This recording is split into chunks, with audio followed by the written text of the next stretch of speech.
আসসালামু আলাইকুম।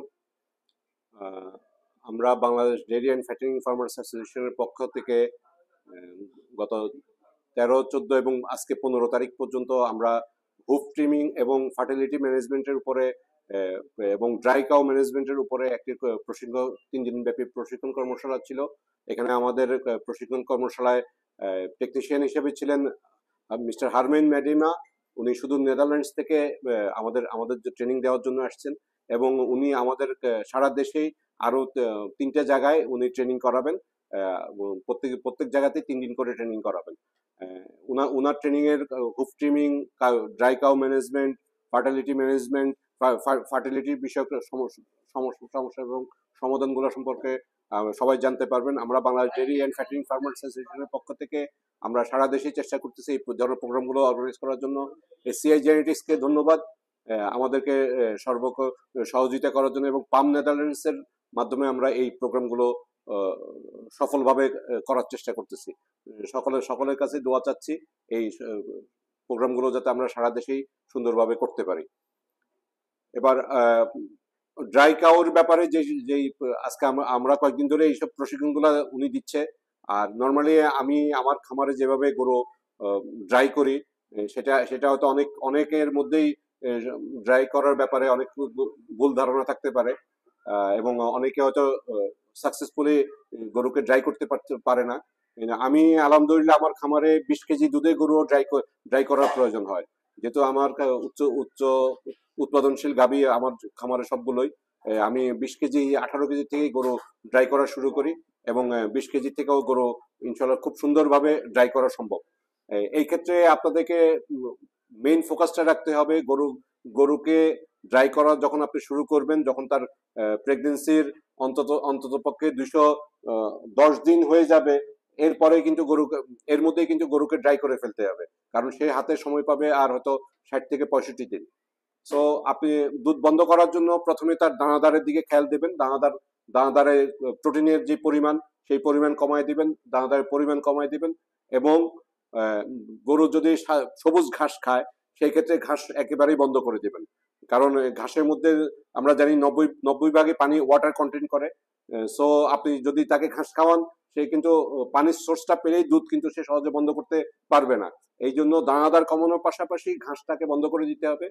ঘাস বন্ধ করে দিয়ে আপনি শুকনো খড়ের উপরে চলে যাবেন। কিছুদিনের জন্য শুকনো খড় দেবেন, এবং ঘাস বন্ধ থাকলে দেখবেন যে তার দুধের পরিমাণও আস্তে আস্তে কমে আসবে। এবং দানাদারের পরিমাণ যখন কমে যাবে, এবং দানাদারের প্রোটিন এবং এনার্জির পরিমাণ যখন কমে যাবে, তখন তার দুধের পরিমাণ আস্তে আস্তে কমে যাবে। এই সময় আমরা যেরকম একটা 20 কেজি দুধে করে হয়তো দৈনিক 2বার দুধ দহন করি, বা অনেকে 3বার করি। সেই ক্ষেত্রে এই অবস্থাতে হয়তো আপনার যে গরুটা 15-16 কেজি দুধ দিচ্ছে বা 8-10 কেজি দুধ দিচ্ছে, তাকে 24 ঘন্টা একবার, প্রথমে 24 ঘন্টা একবার দহন করবেন, এবং পরবর্তীতে 36 ঘন্টাতে যায় আরেকবার দহন করবেন। এবং চেষ্টা করবেন প্রথমবার যদি আপনি 24 ঘন্টায় যেই প্রথম দহনটা করলেন, সেখানে যদি আপনার দুধ দোয়াইতে 10 মিনিট সময় লাগলো, পরবর্তীতে বারে আপনি চেষ্টা করবেন সেটাকে 8-9 মিনিটের মধ্যেই সম্পন্ন করে নিয়ে আসার জন্য। এবং আপনি যদি 24 ঘন্টা পরে দুধ টানেন, তাহলে দেখবেন যে যখন আপনি শুরু করছেন হয়তো 12 কেজিতে, 24 ঘন্টা পরে দেখবেন যে হয়তো 12 কেজি থাকবে। পরের বার যখন 36 ঘন্টা পরে করবেন, তারপরেও দেখবেন যে দুধ 12 কেজি পাচ্ছেন, কিন্তু হিসাব মতে 24 ঘন্টায় 12 কেজি, 36 ঘন্টায় অন্তপক্ষে আরো 6 কেজি পাওয়ার কথা, 18 কেজি পাওয়ার কথা, কিন্তু আপনি দুধ কিন্তু ওই 12 কেজি পাবেন। এভাবে 48 ঘন্টা পরে যদি আবার টানেন, তখনও দেখবেন যে ওই 12 কেজি পাবেন। এইভাবে আস্তে আস্তে তার দুধের পরিমাণ, দুধ টানার পরিমাণ যখন আপনি কমায় নিয়ে আসবেন, সেই ক্ষেত্রে দেখবেন যে 48 ঘন্টা পরে, এরপরে হয়তো আবার 48 ঘন্টা পরে টানলেন। এভাবে 2-1 দিন, 2বার 3বার অপেক্ষা করার পরে দেখবেন যে গরুর ওলানে কিন্তু দুধের পরিমাণ কিন্তু আর বাড়বে না। ওলান দেখবেন যে টাইট হচ্ছে না, ওলান আস্তে আস্তে লুজ হয়ে আসতেছে। তখনই আপনারা দুধ টানার গরুর খাওয়াটা কম রেখে দুধ টানাটা 48 ঘন্টা পরে একেবারে বন্ধ করে দেওয়ার চেষ্টা করবেন। এই ক্ষেত্রে অনেকেই বলেন যে ম্যাস্টারাইজের প্রবণতা থাকতে পারে। সেই জন্য যদি আপনি গরুকে ড্রাই অফ করার, মানে দুধ দোয়ানো বন্ধ করার আগে যদি সাবক্লিনিক্যাল ম্যাস্টারাইজের জন্য কিছু প্রোডাক্ট পাওয়া যায় আমাদের দেশে, আডার হেলথের জন্য আপনি বেশ কিছু প্রোডাক্ট, মেস্টি কেয়ার, মেস্টি প্লাস, মেস্টি 29, বিভিন্ন কোম্পানির, আমাদের এসিয়ারও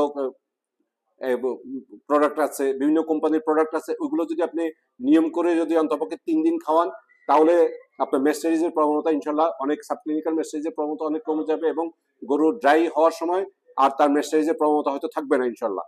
এবং তখন আপনাকে করতে হবে, এখন বাজারে আমরা যে প্র্যাকটিস করি, আমাদের ড্রাই টিউব পাওয়া যায়।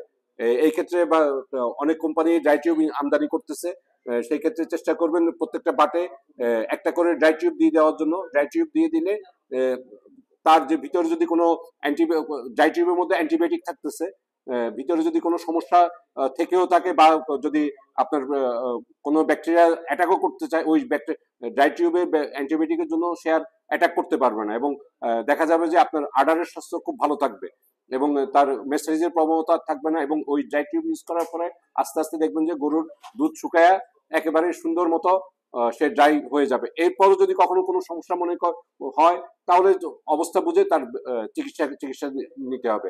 এবং যদি ম্যানেজমেন্ট ঠিক থাকে এবং ড্রাই টিউব যদি দেওয়া থাকে, ইনশাল্লাহ তার ওই ধরনের সমস্যা হওয়ার সমস্যা হওয়ার পরিমাণ কিন্তু একেবারেই কম। সো আপনারা যদি এই প্র্যাকটিসগুলো করেন এবং বিশেষ করে গরুর খাওয়া কমায়া পানি কমাবেন, তার যতটুকু পানি না হইলেই নয় সেই পরিমাণ পানি আপনারা দেওয়ার চেষ্টা করবেন, এর বেশি পানি দেবেন না। ঘাসটুকু কমাবেন, ঘাস একেবারে বন্ধ করে দিবেন শুকনো খড় দিয়ে, এবং দানাদারের পরিমাণ কিছুদিন কমায়া আপনারা খুব সুন্দরভাবেই ইনশাল্লাহ গরুকে ড্রাই করে ফেলতে পারবেন। এরপরে যে প্রসিডিউরগুলোর কথা বললাম সেগুলো যদি ফলো করেন, ইনশাল্লাহ কোনো সমস্যা হবে না। আমি আমার খামারে তো আগেই বলছি 20 কেজি দুধে গরু আমরা ড্রাই করার প্রয়োজন হয় এবং সেটা 17-18 কেজি অ্যাভেলেবেলই করতেছি। তো আপনারাও চেষ্টা করলে পারবেন। সেক্ষেত্রে 5-7 কেজি 8 কেজি, অনেকে বলেন যে 5 কেজি দুধ হয় এখনো কিভাবে ড্রাই করব, কিন্তু ওই যে সিস্টেমের কথা বললাম এই সিস্টেমে যদি চেষ্টা করেন ইনশাল্লাহ খুব সুন্দরভাবেই আপনারা ড্রাই করতে পারবেন। সবাইকে ধন্যবাদ।